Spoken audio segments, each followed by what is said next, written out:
बिस्मिल्लाहिर्रहमानिर्रहीम। अस्सलाम वालेकुम viewers, welcome to food secrets with Munaza Waqar. आज मैं बना रही हूँ मटन शोरबा। सर्दियों में बहुत ही मज़े का लगता है।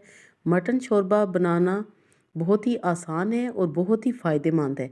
तो चलिए बिस्मिल्लाहिर्रहमानिर्रहीम के साथ हम बनाना शुरू करते हैं।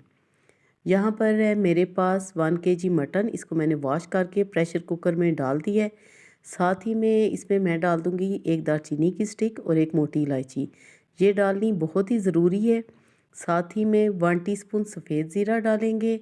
एक बड़े साइज़ की प्याज इस तरह मोटी मोटी काट के वो डाल देंगे। 1 टेबलस्पून भर के अदरक लहसुन कुटा हुआ जाएगा। और अब हम दूसरे मसाले इसमें डालेंगे। 1 टीस्पून तकरीबन मैं इसमें डालूँगी नमक।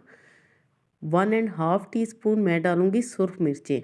आप अपने टेस्ट के अकॉर्डिंगली डालिएगा। और अब मैं इसमें डालूँगी 1 टीस्पून भर के पिसा हुआ धनिया पाउडर। व्यूअर्स, ये सारे मसाले इसी तरह इसी क्वांटिटी में आपने डालने हैं। हाफ़ टी स्पून हम डालेंगे हल्दी पाउडर।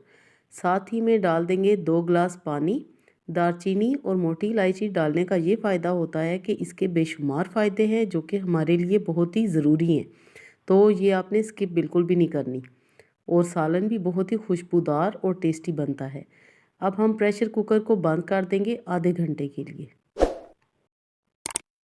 जी, तो आधा घंटा तकरीबन यहाँ पर हो चुके हैं। और अब हम एहतियात के साथ प्रेशर कुकर को खोल लेंगे। बहुत ही एहतियात के साथ आपने खोलना है। पानी जो हमने डाला था वो ड्राई हो चुका है। प्याज वगैरह सब कुछ घुल चुकी है और गोश्त भी हमारा अच्छी तरह गल चुका है। गोश्त का गला होना बहुत ही ज़रूरी है। अब हम क्या करेंगे कि अब हम इसमें डालेंगे ऑयल। ऑयल मैं डालूँगी तकरीबन हाफ़ कप से थोड़ा कम, क्योंकि 1 केजी चिकन है मेरे पास, इसलिए थोड़ा ज़रा मैं ज़्यादा डालूँगी। आप क्वांटिटी के हिसाब से इसमें तेल डालिएगा। और अब हम गोश्त की भुनाई कर लेंगे और जो हमने दालचीनी और मोटी इलायची डाली थी वो अब हम निकाल देंगे। 2 अदद टमाटर मैं इसमें डाल दूँगी। टमाटर डालने भी बहुत ही ज़रूरी हैं। इससे मटन का जो शोरबा है बहुत ही मज़े का बनता है और लाजवाब बनता है। टमाटर को हम इतना भूनेंगे कि टमाटर भी इसमें बिल्कुल घुल जाएं। ज़रा भी टमाटर नज़र नहीं आने चाहिए। शोरबे में कभी भी ना प्याज नज़र आनी चाहिए और ना ही टमाटर। आपके सामने गोश्त की अच्छी तरह भुनाई हो चुकी है। हर चीज़ इसमें अच्छी तरह घुल गई है, यानी कि बिल्कुल भी नज़र नहीं आ रही, ना प्याज ना टमाटर कुछ भी नहीं। अब मैं इसमें अपने टेस्ट के अकॉर्डिंगली पानी डालूँगी, यानी कि जितना मुझे शोरबा चाहिए मैं उतना इसमें पानी डालूँगी। मैंने तकरीबन इसमें 1.5 गिलास के जितना पानी डाला है। और अब मैं इसको मज़ीद ढक्कन लगा के थोड़ी देर के लिए पकाऊंगी। वेट को मैंने बंद नहीं करना ताकि ऑयल ऊपर आ जाए। जी, तो आपके सामने हमारा मटन शोरबा बनकर तैयार है। ऑयल भी ऊपर आ चुके हैं। अब मैं हाफ़ टी स्पून इसमें डालूंगी गरम मसाला पाउडर।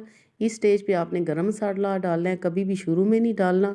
थोड़ा सा हरा धनिया और हरी मिर्चें छिड़केंगे और मैं अब इसको डिश आउट करती हूँ। और आप देखिएगा कि हमारा मटन शोरबा कितना मज़े का, कितना हेल्दी, मिनटों में बनकर तैयार हो चुके हैं।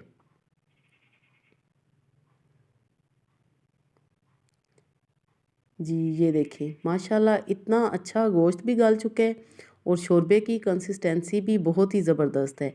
गरम गरम फुलके हों या नान हो या पेशावरी रोटी, तो मटन शोरबे का मज़ा आ जाता है। मैं इसको एंजॉय करूँगी फुलके के साथ। जी, तो आप भी बनाएं और ज़रूर एंजॉय करें सर्दियों की ये स्पेशल रेसिपीज़ को। अल्लाह पाक हम सब का दस्तरखान हमेशा वसी रखे। रेसिपी अगर आपको पसंद आए तो ज़रूर लाइक कीजिएगा। चैनल पे नए हैं तो ज़रूर सब्सक्राइब करें। इंशाल्लाह दी बेस्ट रेसिपीज़ मैं आपके साथ शेयर करूँगी।